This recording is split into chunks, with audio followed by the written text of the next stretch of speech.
Baik, selamat siang, Pak. Perkenalkan, kami dari kelompok 1. Di sini kami akan mempresentasikan hasil pengerjaan tugas besar yang telah dikerjakan oleh kelompok kami. Untuk tugas besarnya sendiri itu punya judul implementasi face recognition berbasis Edge Impulse menggunakan model FOMO pada sistem keamanan berangkas pintar. Boleh di next? Untuk anggotanya itu ada saya sendiri, Riko Trisnawan, lalu ada teman saya Arya Bratasena, Muhammad Arya Samudra, dan juga Fatur Rahman. Boleh di next? Baik, untuk yang pertama ini kita masuk ke seperti dasar teorinya. Untuk pemilihan latar belakangnya sendiri itu karena sistem keamanan konvensional berbasis kunci mekanik memiliki kelemahan utama berupa risiko duplikasi serta ketidakmampuan dalam memverifikasi identitas pengguna. Jadi pada intinya seringkali untuk di kehidupan sehari-hari itu sistem yang sudah ada itu kurang efisien dan juga kurang aman gitu untuk menjaga barang-barang berharga yang dimiliki oleh pengguna rumah tersebut. Maka dari itu kami memiliki ide untuk membuat suatu sistem yang bisa meningkatkan sistem keamanan tersebut dan juga memiliki nilai praktis dalam nanti implementasinya. Boleh di next? Oke, untuk metode yang kami gunakan ini adalah FOMO atau kepanjangan dari singkatan dari Faster Objects More Objects, di mana itu merupakan sebuah algoritma deteksi objek ringan yang dikembangkan oleh Edge Impulse untuk perangkat dengan keterbatasan komputasi atau mikrocontroller. Nah, untuk mikrocontrollernya itu sendiri yang kami gunakan adalah ESP32CAM S3. Nah, itu setelah kami lihat spesifikasinya untuk pengolahan gambar yang memang sesuai untuk spesifikasi mikrocontroller tersebut adalah FOMO ini. Boleh di next? Yang selanjutnya adalah face recognition atau pengenalan wajah. Untuk face recognition ini adalah metode untuk nantinya si AI-nya ini mengenali gitu untuk nantinya bisa membuka pintu berangkas kuncinya itu sendiri. Lalu sistem identifikasi dan autentikasi seseorang dengan menggunakan fitur wajah yang dimiliki berfungsi untuk memverifikasi identitas seseorang apakah cocok dengan database yang dimiliki. Boleh di next? Oke, Nah, untuk yang selanjutnya dilanjut oleh teman saya. selanjutnya di sini ada metodologi AI. Dataset yang kita pakai itu berupa foto. Nah, foto ini sebetulnya bisa diupload langsung ke Edge Impulse-nya. Cuma di sini kita menggunakan cara cepatnya. Gimana cara cepatnya? Itu kita menggunakan aplikasi tambahan yaitu Google Colab untuk mengatur supaya data-data yang ada di dalam Google Drive ini berupa foto yang banyak itu bisa langsung terupload di eh, Edge Impulse-nya langsung. Nah, kemudian di sini ketika si dataset ini udah diupload, sudah menggunakan Google Colab, itu kita lakukan labeling sebanyak total ada 3 jenis labeling, itu dengan 3 orang yang berbeda-beda juga.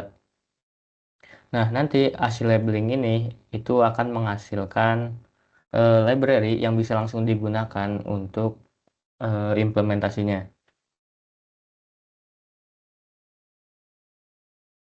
Oke, untuk selanjutnya di sini ada hasil dari training atau performanya yang berupa F1 score. Yang F1 score ini terdiri dari beberapa labeling hasil atau nilai labeling gitu. Yang pertama itu Arya, itu kita dapat di 100%, Rico di 100%, dan Sena juga di 75%. Jadi evaluasi performa model berbasis confusion matrix menunjukkan hasil yang sangat presisi dengan skor F1 keseluruhan mencapai 93%. Didukung dengan nilai precisionnya 0,95 dan recall 0,91. Analisis per kelas memperlihatkan bahwa wajah Arya Rico berhasil dikenali secara sempurna. Sedangkan label Sena memiliki tingkat akurasi 75% secara keseluruhan. Proses pelatihan data dinyatakan berhasil karena model telah melampaui standar akurasi yang diterapkan dan siap diandalkan sebagai sistem autentikasi utama pada berangkas pintar. Boleh di next. Nah, di sini ada arsitektur sistemnya. Yang pertama, karena tadi kita memakai 2 microcontroller, yang pertama SPCam, yang nanti ya kameranya bisa disebut sensor lah. Nanti inputnya itu dari kamera masuk ke MQTT ketika pemilik berangkas mukanya itu pemilik berangkasnya, dia akan mempublish angka 1 dan SPS3, S32S3 itu akan standby di topik pada broker. Nah, ketika dapat tuh angka 1 dari si topiknya, nanti dia akan menyalakan relay yang otomatis menyalakan solenoid juga. Lanjut. Nah, ini ada wiringnya, kita ASP cam-nya tinggal plug and play, masuk ke MQTT. Nah, ini SSS P32S3-nya paling pakai relay di pin 5 itu sih. Sisanya dia VCC, GND, dan untuk solenoid lock itu kita kenapa nggak langsung dari SPS3 karena dia membutuhkan 12 volt 1 ampere. Jadi kita pakai adaptor eksternal lah karena SPS3 tuh dia cuma punya 5 volt. Boleh lanjut? Oke, selanjutnya setelah diimplementasikan, sekarang ada cara kerja dari sistem face recognition dari kelompok kami. Nah, alur kerjanya bisa dilihat di flowchart. Pertama, ESP32 Cam itu bakal mengecek atau mengambil gambar di depan berangkas secara real time. Nah, dia tuh bakal ngelihat apakah wajah ini dikenali sebagai pemilik atau bukan. Nah, apabila dia dikenali sebagai pemilik dengan kemiripan di atas 70%, ESP-Cam ini akan mengirimkan kode angka 1 ke server MQTT. Nah, selain itu, kalau dia kemiripannya rendah atau di bawah 70%, dia tuh sistem akan mengirimkan angka 0. Nah, jadi apabila data angka kemudian diterima oleh SP32S3, maka apabila angkanya itu 1, dia tuh bakal menyalakan mode relay, dan relay itu akan mengalirkan listrik dan mengaktifkan si solenoid door-nya. Kalau angka 0, dia tidak akan mengirimkan apapun ke solenoid door-nya. Oke, boleh lanjut. Nah, selanjutnya ada demo alat yang akan kita jelasin di akhir. Oke, boleh lanjut dulu. Baik, kesimpulannya dari tugas besar yang sudah kami buat di sistem keamanan berangkas pintar berbasis ESP32 Cam S3. Nah, menurut kami, sistem kami ini sudah berfungsi sesuai rancangan dan menunjukkan kinerja yang baik, karena kamera sudah mampu menangkap citra wajah secara stabil sebagai input sistem. Nah, hasil inferensi dengan status authorized dan nilai confidence juga sudah dominan di atas 90%. Model AI-nya juga sudah memiliki nilai advanced score yang baik sebesar 93%. Jadi menurut kami, buat kesimpulannya, tugas kami ini sudah sesuai dan sudah bekerja dengan baik. Oke, lanjut.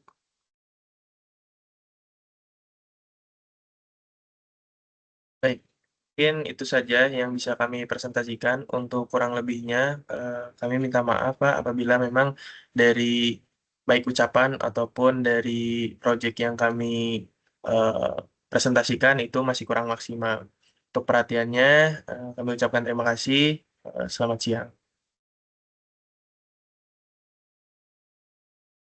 Assalamualaikum warahmatullahi wabarakatuh. Perkenalkan, saya Muhammad Arya Samudra, perwakilan di kelompok 1 ingin mempresentasikan tugas kita yang berjudul Smart Berangkas Pintar berbasis ESP Cam Face Recognize. Jadi di sini kita menggunakan dua microcontroller. Yang pertama ESP32S3 dan satu lagi ESP Cam-nya di sini.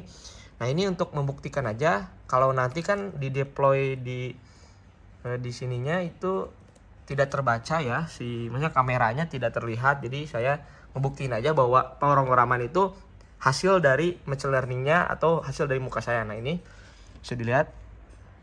Ini yang kuning itu ada nama saya dan Sena. Jadi kalau agak nggak terlalu akurat karena saya baru 100 lah memberikan datanya.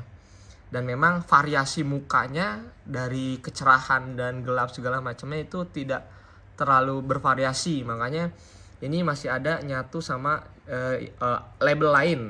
Nah, ini sesuai, yang kuning nama saya sendiri dan itu yang Sena tuh, yang teman saya satu lagi. Nah, yang merah. Nah, untuk tingkat akurasinya di sini ada F1 skornya 93%. Dengan saya sendirinya itu 100%, Rico 100% dan Senanya 75%. Nah, ini ada metriknya.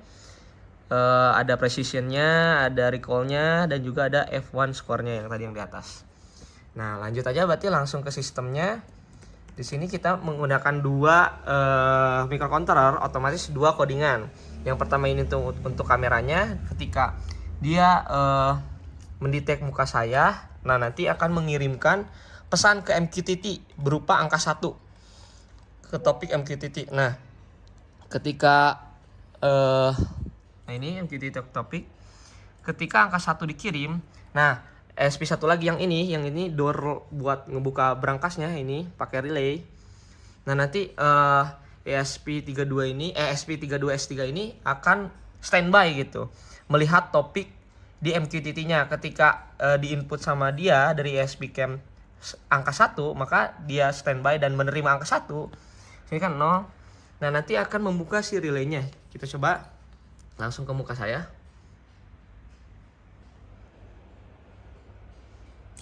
Nah ini muka saya terlihat, maksudnya terbaca 79%. Konsisten ya, kalau memang posisi saya sesuai dengan labelingnya gitu. Tapi ada kadang-kala, nah dia 50, karena memang akurasi dari, maksudnya variasi dari fotonya kurang banyak lah gitu, hanya dalam satu kondisi yang sama gitu. Nah ini kebuka, ini terbuka. Nah coba dia biarin, harusnya dia nutup. Nah dia nutup, kalau ngebukan gini. Baik, cukup sekian dari kelompok saya. Mohon maaf jika ada kesalahan. Assalamualaikum warahmatullahi wabarakatuh.